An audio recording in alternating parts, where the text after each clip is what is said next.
Έχουμε ακούσει πάρα πολλά για τον εθισμό του σύγχρονου ανθρώπου στις οθόνες. Τι θα λέγατε όμως αν σας έλεγα ότι το ίντερνετ δεν μένει μόνο εκεί, αλλά μας κάνει και λιγότερο έξυπνους? Πρόσφατη έρευνα που διεξήχθη αποκάλυψε ότι η Gen Z, δηλαδή τα άτομα που γεννήθηκαν από το 1997 έως το 2012, αποτελεί την πρώτη γενιά που δεν ξεπέρασε τις γονείς της σε γνωστικό επίπεδο. Με λίγα λόγια, που δεν έγινε εξυπνότερη από την προηγούμενη γενιά.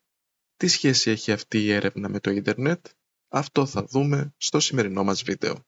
Σήμερα το ίντερνετ έχει μπει τόσο πολύ στις ζωές μας, που είναι αδύνατο να φανταστούμε τη ζωή μας χωρίς αυτό. Κάποιοι μεγαλύτεροι δυσκολευόμαστε έως και να θυμηθούμε τη ζωή προ-ίντερνετ. Όμως δεν έχει αλλάξει μόνο τον τρόπο που επικοινωνούμε, το πώς κάνουμε τις δουλειές μας και όλες τις λειτουργίες καθημερινότητας, αλλά άλλαξε και εμάς τους ίδιους και δυστυχώς η αλλαγή αυτή δεν είναι καθόλου θετική. Πριν φτάσουμε όμως στο σήμερα, όπου σχεδόν όλα όσα βλέπουμε στο διαδίκτυο προέρχονται από λίγες πολυεθνικές, ας ταξιδέψουμε πίσω στην αρχή, γιατί υπήρχε μια εποχή κατά την οποία το ίντερνετ ήταν πολύ, μα πάρα πολύ διαφορετικό από ό,τι είναι σήμερα.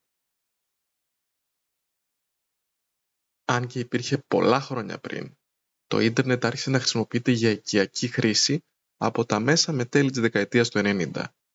Αν ρίξουμε μια ματιά στα sites εκείνης της εποχής, θα ανακαλύψουμε μια τελείως διαφορετική εικόνα από τη σημερινή. Υπήρχαν όχι χιλιάδες, αλλά εκατομμύρια ιστοσελίδες, οι οποίες στην πλειοψηφία τους δεν είχαν κάποιο επαγγελματικό ή συναφή σκοπό ύπαρξης, αλλά είχαν στηθεί γιατί ο δημιουργός τους ήθελε να μεταδώσει τις απόψεις του στον κόσμο, να μοιραστεί τα ενδιαφέροντά του, όπως μια ταινία ή ένα video game, να εκφραστεί καλλιτεχνικά και ούτω καθεξής.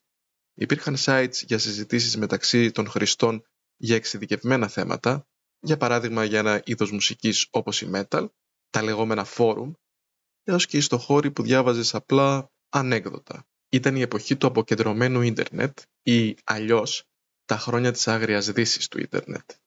Με λίγα λόγια, το ίντερνετ τότε χαρακτηρίζονταν από ψυχή. Είχε προσωπικότητα και την προσωπικότητα αυτή τη μετέδιδαν οι χρήστες του, που ταυτόχρονα αποτελούσαν και τους δημιουργούς του. Ήταν ένας χώρος ποικιλομορφίας, όπου οι άνθρωποι εξέφραζαν ελεύθερα και χωρίς λογοκρισία τις απόψεις τους, έρχονταν σε επικοινωνία με άτομα που μοιράζονταν κοινά ενδιαφέροντα και γενικότερα υπήρχε μια ελευθερία η οποία ενθάρρυνε τους ανθρώπους να έχουν διαφορετικές απόψεις και να μην είναι ένα με τη μάζα. Αυτό δυστυχώς σύντομα θα άλλαζε και σταδιακά αλλά ταυτόχρονα και πολύ γρήγορα θα φτάναμε στο σημερινό σημείο όπου ισχύει ακριβώς το αντίθετο. Από μια εποχή όπου η χρήση του ίντερνετ ήταν απλά ένα χόμπι και μια μορφή διασκέδασης και αυτοέκφρασης, φτάσαμε στο σήμερα που έγινε καθημερινό και αναπόσπαστο κομμάτι της ζωής μας, το οποίο όμως στην πλειονότητά του ελέγχεται από πολυεθνικές και εταιρείες κολοσσούς. Πράγματι, το 80 με 90% των χρηστών του ίντερνετ επισκέπτεται καθημερινά 5 με 10 συγκεκριμένες πασίγνωστες σελίδες στο διαδίκτυο, όπως η Google, το Instagram, το Facebook και το YouTube. Σε σχετική λίστα που δημοσιεύτηκε για το Μάρτιο του 2026, οι συγκεκριμένες εταιρείες ήταν στην πρώτη τετράδα με άλλους παγκόσμιους κολοσσούς να ακολουθούν. Το αποτέλεσμα της κυριαρχίας αυτών των κολοσσών είναι ένας άνθρωπος που δεν σκέφτεται κριτικά, δεν αμφισβητεί και σταδιακά υιοθετεί έναν κοινό τρόπο σκέψης και αντίληψης για όλα. Πώς όμως συνέβη αυτό? Η επικράτηση των πολυεθνικών έφερε νέα ήθη και έθιμα στο ίντερνετ. Η απόλυτη ελευθερία του λόγου χάθηκε και αντικαταστάθηκε από αυστηρούς κανόνες που επιβάλλουν οι εταιρείες που ελέγχουν το παιχνίδι. Ο μέσος χρήστης του ίντερνετ πλέον δεν ενθαρρύνεται να εκφραστεί ελεύθερα ή να αναζητήσει να ακούσει διαφορετικές οπτικές γωνίες, αλλά γίνεται παθητικός δέκτης συγκεκριμένων στάσεων και απόψεων. Σιγά σιγά διαμορφώνεται κάτι πολύ τρομακτικό. Μια παγκόσμια κοινή γνώμη για το τι είναι λάθος και τι σωστό, μια κοινή στάση για το κάθε θέμα της επικαιρότητας, και όποιος διαφωνεί με αυτή φοβάται να δηλώσει τη διαφωνία του, γιατί τότε θα αποκλειστεί από τη συζήτηση έως και θα περιθωριοποιηθεί. Και αυτό δεν μένει στο ίντερνετ, αλλά επεκτείνεται προφανώς και στην καθημερινή ζωή. Φτάνουμε λοιπόν στον άνθρωπο της μάζας, για τον οποίο ο Γκιστάβ Λεμπόν είχε μιλήσει στο διάσημο έργο του «Η ψυχολογία των μαζών», το οποίο κατά πολλούς αποτέλεσε τη βάση της δημιουργίας της επιστήμης της κοινωνικής ψυχολογίας. Κατά τον Λεμπόν, κάθε άνθρωπος έχει τα δικά του πιστεύω και πεποιθήσεις.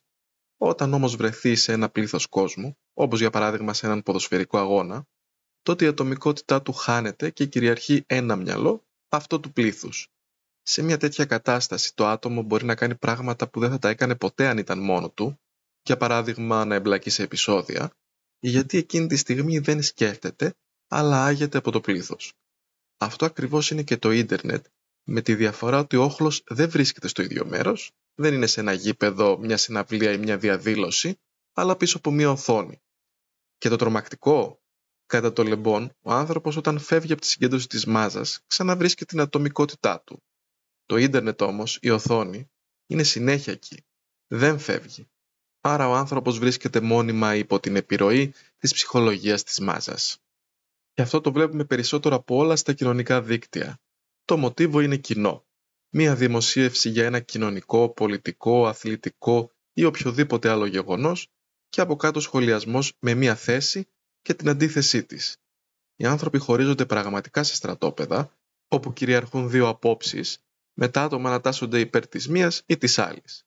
Σπάνια βλέπεις κάποιον να δίνει μια άλλη οπτική των πραγμάτων που υποδηλώνει ότι έχει σκεφτεί το ζήτημα κριτικά. Κυριαρχεί το είσαι μαζί μας ή με τους άλλους. Ο άνθρωπος που ξεφεύγει από το δίπολο κατακρίνεται. Όποιος αμφισβητήσει το κυρίαρχο αφήγημα, ακόμα και αν το κάνει με λογική και στοιχεία, δέχεται την επίθεση του διαδικτυακού όχλου και ακυρώνεται. Το λεγόμενο cancel. Οι τάσεις, οι απόψεις και οι αντιλήψεις των ανθρώπων προέρχονται από κάθε λογής influencers που χρησιμεύουν σαν χρήσιμοι ηλίθιοι και που μπορεί να μην πιστεύουν αυτά που λένε, αλλά τα λένε για να συνεχίσουν να έχουν προβολές και διασημότητα και να μην ακυρωθούν στο τέλος και οι ίδιοι. Έτσι, φτάνουμε στο παράδοξο όπου οι άνθρωποι της σημερινής κοινωνίας από τη μία αποθεώνουν την αξία του να είσαι διαφορετικός και από την άλλη κάνουν ό,τι περνάει από το χέρι τους για να είναι οι ίδιοι. Τελικά υπάρχει λύση ή είναι όλα τόσο δραματικά? Καταρχάς, δεν πρέπει να δαιμονοποιήσουμε το ίντερνετ. Υπάρχουν ακόμα και στη σημερινή μορφή του πάρα πολλά αξιόλογα πράγματα να δεις και να διαβάσεις. Από χρήστες στο YouTube που κάνουν εξαιρετική δουλειά σε κάθε είδους θέμα, μοιράζοντας γνώση ή ψυχαγωγία, έως και ανεξάρτητα δημοσιογραφικά sites που ενημερώνουν αντικειμενικά για τα γεγονότα. Το θέμα είναι τι χρήση επιλέγουμε να κάνουμε εμείς και αν μπαίνουμε στο ίντερνετ με επίγνωση ότι το κάνουμε για να δούμε κάτι συγκεκριμένο ή από συνήθεια γιατί μας έχει γίνει βίωμα. Όπως χαρακτηριστικά το είχε θέσει κάποιος χρήστης του ίντερνετ σε ένα σχόλιο από ένα βίντεο στο YouTube. Κάποτε έμπαινα στο ίντερνετ για να ξεφύγω από τον πραγματικό κόσμο. Τώρα βγαίνω στον πραγματικό κόσμο για να ξεφύγω από το ίντερνετ.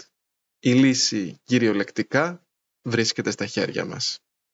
Αν σας άρεσε το βίντεο, κάντε like και εγγραφή στο κανάλι, όπου μπορείτε να βρείτε βίντεο με αντίστοιχο περιεχόμενο. Ευχαριστώ.